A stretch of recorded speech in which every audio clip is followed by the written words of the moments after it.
In this video, I walk you through how to view, create, and apply intervention templates. I also discuss how to log notes, change interventions for a student, or deactivate an intervention. As you might expect, keeping an accurate log of interventions is one of the most important parts of implementing response to intervention approach with integrity. The Interventions tab allows you to log the specific instructional interventions being provided to students. The Interventions interface is based on templates that are created by district or building level users and those with teacher level accounts. Anyone with an EasyCBM account can then apply the templates to groups of students or individual students. Templates created by a district or building level user are accessible by all other users on the district's EasyCBM website with district, building, or teacher accounts. Those with teacher level accounts can use preloaded district or building level templates, as well as create their own templates for use with their students. An individual can delete or modify templates that he or she created, but cannot delete or directly modify a template created by another individual.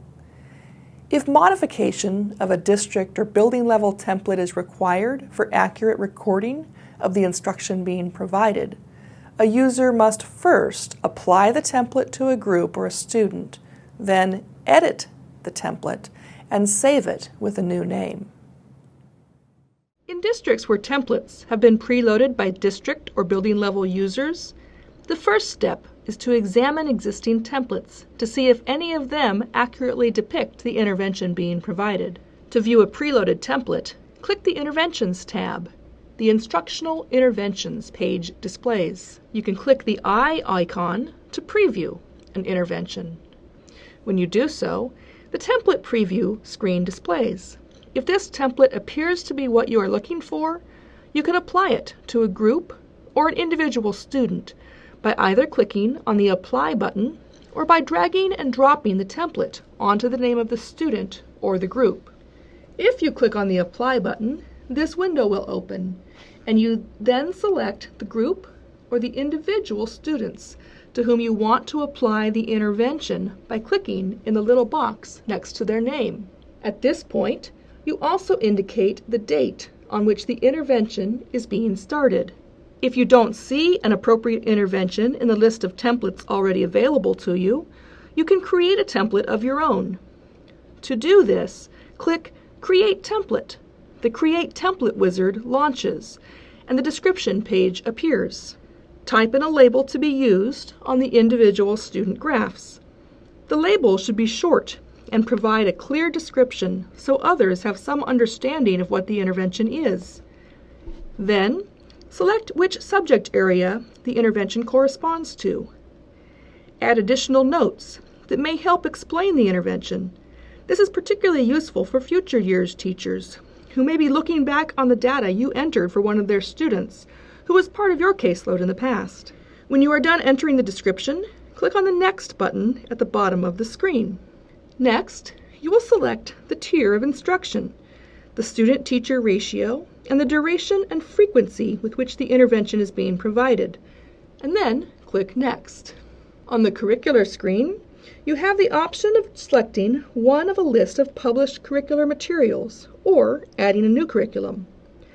The list of curricula provided depends on whether you selected reading, math, or Spanish as the subject area on the description screen. If you click on the little eye, a brief description of the curricula, including publisher and recommended grade levels, will appear. The final screen prompts you to select the instructional strategies which will be used. The list of strategies included on the site already is drawn from the What Works Clearinghouse analysis of instructional strategies with some scientific evidence of effectiveness. Unlike the curriculum list, strategies are intended to be equally applicable across subject areas. If the instructional strategy you are using is not on the list, you can add a new strategy using the Add New Strategy option at the top of the screen. Once you have finished creating a template, you are given the option of closing the Interventions wizard or applying the intervention. If you opt to close the wizard, the intervention template will remain on your list of possible interventions for future use. If you choose to apply the intervention, you will be walked through the same process described a few moments ago, where you select a group of students or individual students to whom you apply the intervention. Once you have applied at least one intervention to at least one student, the interventions log provides useful information. It keeps track of how many interventions your students are receiving and how many students are receiving interventions. If you click on the little blue circle with the small I in the center, it will provide more information about the instructional strategy or curricula being used with a student or group of students. Once you have created or applied an intervention, you can log notes to track intervention progress, edit an existing intervention, change an intervention, or deactivate an intervention for a student. Start by clicking on the Interventions tab. The Instructional Interventions page displays. Select a student name from the Students list. All intervention in that student's record appear in the viewing area. You may need to scroll to find the intervention if more than one has been assigned to the student. All currently active interventions are shown first, with the most recently added at the top of the page. Any deactivated interventions, those that a student is no longer receiving but did receive at some point in the past, appear at the bottom of the list with a line through the name of the intervention. Once the intervention has been applied, it then becomes editable and enables the logging of notes to track intervention progress. To log a note on an intervention, in the Notes section, click on Add a Note and type a note for the intervention. Click the Add icon, the plus sign in the green box, to add the note to the student's intervention history. The note appears below the Add a Note box and indicates the date and time the note was logged into the system. To delete an existing note, click on the X in the note box. A message appears asking you to confirm that you want to delete this note from the intervention history. To edit an intervention, click the Intervention menu icon in the upper right corner of the intervention viewing area. The Intervention menu appears. Click on the Edit icon to modify the intervention. The Edit Intervention message appears, asking you to confirm that you do in fact want to edit the intervention. It is important to note that you should only edit interventions when you have entered inaccurate information into the system. If you want to modify an existing intervention based on having changed what you are doing for a particular student or group of students, you will actually follow a different process. To modify an existing intervention, you will first deactivate the intervention, and then you will create a new intervention and apply it to an individual or a group of students. You can shortcut this process by applying an existing template, but then renaming it in the label so it does not overwrite the template itself. To change an intervention, log the date of the deactivation in the Notes area. You can see the information about logging notes and editing information on page 81 of your instructional manual for instructions.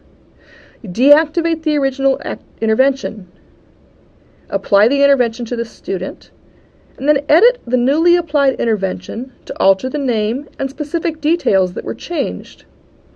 The changed intervention will be plotted on the individual student progress monitoring graph, and the date the original intervention was deactivated will be logged into the student's history.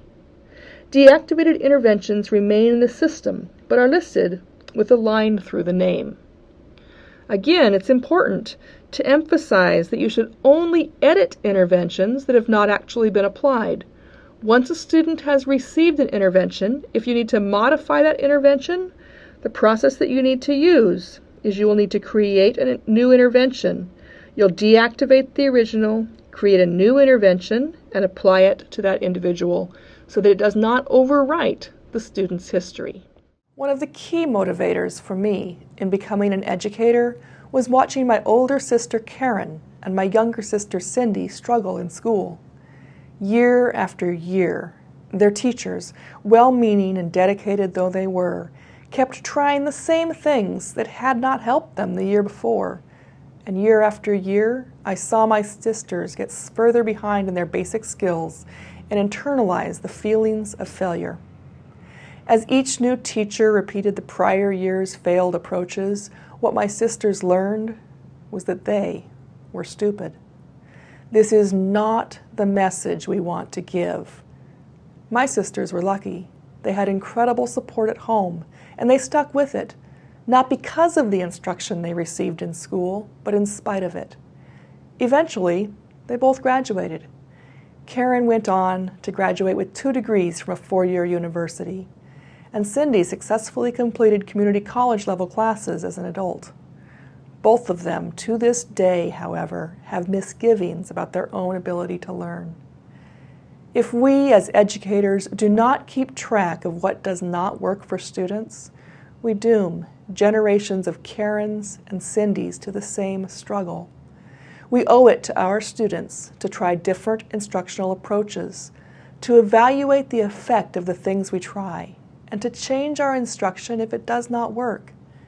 Please, use the interventions interface to help your students' future teachers know what has, and just as important, what has not worked for them.